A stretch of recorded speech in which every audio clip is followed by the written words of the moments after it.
എന്റെ ചൈൽഡ്ഹുഡ് എന്ന് പറയുന്നത് എനിക്ക് തീരെ ഓർക്കാൻ ഇഷ്ടമല്ലാത്ത ഒരു കാര്യമുണ്ട്. ലൈക്ക് ഞാൻ 2 വട്ടം അബ്യൂസ്ഡ് ആയിട്ടുണ്ട്. ഞാൻ ഇതുവരെ ആരോടും പറഞ്ഞിട്ടില്ല.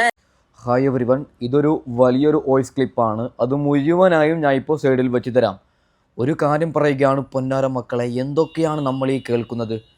നൂറ, അതായത് 8ാം ക്ലാസ്സിൽ പഠിക്കുമ്പോൾ ഒരു അറബി, നൂറ പഠിച്ചത് സൗദി അറേബ്യയിലാണ്. അവിടെ ഒരു അറബി ശാരീരികമായി 2-3 വട്ടം അവളെ ഉപദ്രവിച്ചു എന്നാണ് നൂറ പറയുന്നത്. എന്താ അല്ലേ, അതായത് ഞാൻ ഇതുവരെയും ആദില നൂറയെ വിമർശിച്ചാണ് കൂടുതൽ വീഡിയോ ഇട്ടത്. എന്തിനങ്ങനെ ജീവിക്കുന്നു അങ്ങനെയൊക്കെ പറഞ്ഞ്. ഇന്നലെ സത്യം പറഞ്ഞാൽ നൂറ മനസ്സ് തുറന്നപ്പോൾ സങ്കടമാണ് തോന്നിയത്. നമ്മളൊക്കെ വിചാരിച്ചത് അഹങ്കാരത്തോടെയാണ് ഇവർ രണ്ടുപേരും ഒരുമിച്ച് ജീവിക്കുന്നത് എന്നല്ലേ. ഇവരുടെ പിന്നിൽ വലിയ കഥകളുണ്ട് പൊന്നുമക്കളെ. നൂറ പറയുന്നത് ഒരാൾ, അതായത് ഒരു അറബി നല്ല രീതിയിൽ ആക്രമിച്ചു എന്നാണ് നൂറ പറയുന്നത്. അതിൻ്റെ വോയിസ് ക്ലിപ്പിൻ്റെ മുഴുവനായിട്ടുള്ള ഭാഗമാണ് നമ്മൾ ഇനി കേൾക്കാൻ പോകുന്നത്. ഓക്കെ, എന്റെ ചൈൽഡ്ഹുഡ് എന്ന് പറയുന്നത് എനിക്ക് തീരെ ഓർക്കാൻ ഇഷ്ടമല്ലാത്ത ഒരു കാര്യമുണ്ട്. ലൈക്ക് ഞാൻ 2 വട്ടം അബ്യൂസ്ഡ് ആയിട്ടുണ്ട്. ഞാൻ ഇതുവരെ ആരോടും പറഞ്ഞിട്ടില്ല. എന്റെ പാർട്ട്ണറിനോടും എന്റെ 2ാമത്തെ അനിയത്തിനോടും അല്ലാതെ ഞാൻ വേറെ ആരോടും പറഞ്ഞിട്ടില്ല. ഒരു 8th 9th ആ ഒരു ടൈമിൽ എങ്ങനെയാണെന്നൊന്നും ഞാൻ പറയുന്നില്ല. പിന്നെ സൗദിയിൽ നിന്ന് ഞാൻ ട്യൂഷനൊക്കെ പോവുമായിരുന്നു. ആ ഒരു ടൈമില് എന്താണ് പായൊക്കെ ഇട്ടിട്ടാണ് ഇറങ്ങുക. ബുദ്ധിവിവരമില്ലാത്ത പ്രായമാണല്ലോ. ഞാനും എന്റെ അനിയത്തിയും കൂടെയാണ് പോവുക.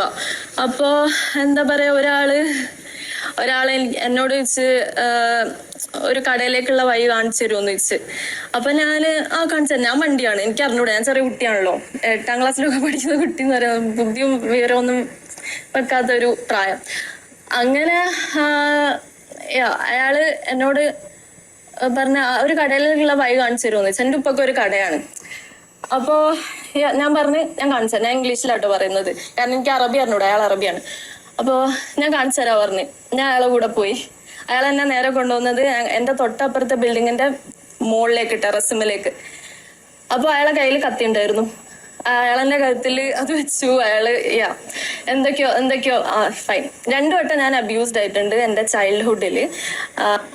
കാര്യങ്ങളൊക്കെ ഉണ്ടായിരുന്നു. പക്ഷെ എനിക്ക് എന്റെ പാരന്റ്സിനോടും അത് ഷെയർ ചെയ്യാൻ അങ്ങനെ പറ്റിയില്ലായിരുന്നു ആ ഒരു ടൈമിൽ. കാരണം ഓലെന്ത് വിചാരിക്കും, ഓൽക്ക് വിഷമാവോ പറഞ്ഞാല്, ഇനി ഓലത് കേട്ട പോലെ എന്തായിരിക്കും റിയാക്ട് ചെയ്യുക, എന്നെ ഇനി വീട്ടിൽ തന്നെ ഇടുവോ, അടിച്ചിടുവോ.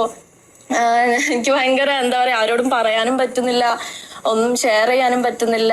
അത് ഭയങ്കര ആയിട്ടുള്ള ഒരു സമയമായിരുന്നു ചെറുപ്പകാലം. പൊന്നുമക്കളെ, ഒരു കാര്യം പറയുകയാണ്. സൗദി അറേബ്യ, ദുബൈയിലൊക്കെ പഠിക്കുമ്പോഴുള്ള വലിയൊരു പ്രശ്നമാണിത്. നിങ്ങൾ ദുബൈയിലാണ് ജീവിക്കുന്നതെങ്കിൽ നിങ്ങളുടെ വൈഫ് ഉണ്ടാവും, നിങ്ങളുടെ കുട്ടികളുണ്ടാവും, നിങ്ങളുണ്ടാവും മാത്രമാണ്. അതിനുശേഷം വേറെ ആരെങ്കിലും ഉണ്ടോ? നാട്ടിലാണെങ്കിൽ അങ്ങനെയാണോ? അല്ല. ഇഷ്ടം പോലെ ഫ്രണ്ട്സ്, ഇഷ്ടം പോലെ കുടുംബക്കാർ, എന്ത് വേണമെങ്കിലും ആരോടും ഓപ്പൺ ചെയ്ത് പറയാം. അങ്ങനെയാണ്. ദുബൈയിൽ എന്ന് പറയുമ്പോൾ നമ്മുടെ പാരൻസ് നല്ല രീതിയിൽ കഷ്ടപ്പെട്ട് പണിയെടുത്ത് റൂമിലേക്ക് വരുന്ന സമയത്ത് ഇങ്ങനെയുള്ള കാര്യങ്ങൾ എങ്ങനെ പറയും? നൂറ അതാണ് അവിടെ ചിന്തിച്ചത്. നോക്കൂ, നൂറക്ക് അത് അന്ന് ഓപ്പണായി പറഞ്ഞിരുന്നെങ്കിൽ ഇന്ന് ഈ ഒരു ഗതി വരില്ലായിരുന്നു. ഓക്കെ, അതായത് ഇങ്ങനെ ആദിലയുടെ കൂടെ ജീവിതം തീർക്കേണ്ട ഒരവസ്ഥ നൂറക്ക് ഒരിക്കലും വരില്ലായിരുന്നാണ് ഞാൻ പറയുന്നത്. പൊന്നുമക്കളെ, പിന്നീട് എനിക്ക് പേരൻസിനോട് ഒരു കാര്യം പറയാനുണ്ട്. മക്കളോട് നിങ്ങൾ സ്ട്രിക്റ്റ് അത് വേണം, പക്ഷേ നിങ്ങളുടെ മറ്റെടുത്ത ഓവറുള്ള സ്ട്രിക്റ്റ് ഒരിക്കലും പാടില്ല. ഓക്കെ, നമ്മൾ ഫ്രീ ആവണം. അതായത് മക്കൾക്ക് എന്താണ് പറയാനുള്ളത്, ഇത്തരത്തിലുള്ള കാര്യങ്ങൾ മക്കൾക്ക് പറയാനുണ്ടോ, അതൊക്കെ നമ്മൾ കേൾക്കണം പൊന്നാര മക്കളെ. നിങ്ങൾ എന്താണ്, അതായത് ഇവിടെ നൂറ പറയുന്നത് കേട്ടുകൊണ്ട് ഞാൻ പേഴ്സണലി ചിന്തിച്ചത്, എത്ര പെണ്ണുങ്ങൾക്ക് ഇങ്ങനെയുള്ള അനുഭവം ഉണ്ടായിട്ടുണ്ടാകും. സത്യം പറയുകയാണ്, ഇത് സൗദി അറേബ്യയിലും ദുബായിലൊക്കെ പഠിക്കുന്ന പെണ്ണുങ്ങൾക്ക് കൂടുതലാണ്, പെൺകുട്ടികൾക്ക്. കാരണം അവിടെ ആരുമില്ല, ഫ്രണ്ട് സർക്കിളിൽ നല്ല ആൾക്കാരില്ല. ഇപ്പോൾ നിങ്ങൾ സൗദിയിലും ദുബായിലും ഒക്കെ ഉള്ളവരാണെങ്കിൽ നിങ്ങൾക്ക് ഒരു കാര്യം മനസ്സിലാവും. അതായത് ഒരു റൂമിനുള്ളിലിട്ട് അതൊരു ജയിലാണ് ഫാമിലി ആയിട്ട് വന്നവർക്ക്. സത്യമാണ് ഞാൻ പറയുന്നത്. അതായത് എൻ്റെ വൈഫ്, ഇപ്പോൾ ഞാൻ കല്യാണം കഴിക്കാത്ത ആളാണ്, ഒരു എക്സാമ്പിൾ പറയുകയാണ്. എൻ്റെ വൈഫിനെ ഞാൻ ദുബായിലേക്ക് വിളിക്കുന്നുണ്ടെങ്കിൽ അതൊരു ജയിലാണ്. ഞാൻ എൻ്റെ കമ്പനിയിൽ ജോലിക്ക് പോയി വരുന്നത് വരെ അവൾ റൂമിൽ മിണ്ടാണ്ടിരിക്കണം. അതാണ് ദുബായ് ലൈഫ്.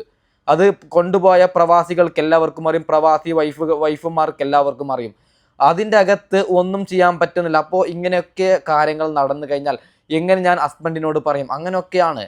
അപ്പോൾ സത്യം പറഞ്ഞാൽ നൂറയുടെ ഈ ഒരു സ്റ്റോറി കേട്ട് എനിക്ക് പേഴ്സണലി നല്ലൊരു വിഷമം തോന്നി. ഞാൻ ഒരു കാര്യം കൂടി പറയുകയാണ്, ഇതിനെ ഇനിയെങ്കിലും അന്വേഷിക്കണമെന്നാണ് ഞാൻ പറയുന്നത്. സൗദിയിലും ദുബൈയിലുമുള്ള ചില കാട്ടറബികളുടെ ഒരു ചിന്തയുണ്ട്, അജ്നബികൾ എന്ന് പറഞ്ഞാൽ ഇന്ത്യ, പാകിസ്ഥാൻ, പിന്നീട് നേപ്പാളി, ബംഗ്ലാദേശ് ഇങ്ങനെ തുടങ്ങിയ അന്യരാജ്യത്തിൽ നിന്ന് വരുന്നവരെയാണ് അജ്നബികൾ എന്ന് പറയുന്നത്. ആ പെൺകുട്ടികളെ എന്തും ചെയ്താൽ ആരും കേൾക്കാൻ വരുന്നില്ല എന്ന് ആ കാട്ടറബികൾക്ക് ഒരു തോന്നലുണ്ട്. അത് നമ്മൾ ഇല്ലാതാക്കി കൊടുക്കണമെന്നാണ് ഞാൻ പറയുന്നത്. നൂറ ഇന്ന് പറഞ്ഞത് എന്താണ്, ഞാൻ ആരോടും പറഞ്ഞിട്ടില്ല, എൻ്റെ പാർട്ട്ണറോടും എൻ്റെ അനിയത്തിയോടും മാത്രമാണ് ഞാൻ ഈ കാര്യം പറഞ്ഞത് എന്നാണ്. നോക്കൂ, ലോകത്തോട് ഇന്ന് ബിഗ് ബോസിൽ നൂറ വിളിച്ച് പറയുകയാണ്, പൊന്നുമക്കളെ എന്താ അല്ലേ, കേട്ടിട്ട് നല്ല രീതിയിൽ വിഷമം തോന്നുന്നു. ഇനിയെങ്കിലും പേരൻസ് മക്കളോട് നല്ല രീതിയിൽ സ്ട്രിക്റ്റ് വെക്കാതെ എന്ത് കാര്യം വേണമെങ്കിലും ഓപ്പണായി പറയുന്ന പോലെ, അതായത് നമുക്ക് എന്ത് സംഭവിച്ചാലും ഓപ്പണായി മക്കൾ നമ്മളോട് പറയണം, അങ്ങനെ നിങ്ങൾ ആക്കുക എന്ന് പറഞ്ഞുകൊണ്ട് ഈ വീഡിയോ വൈൻഡപ്പ് ചെയ്യുന്നു. Okay, by.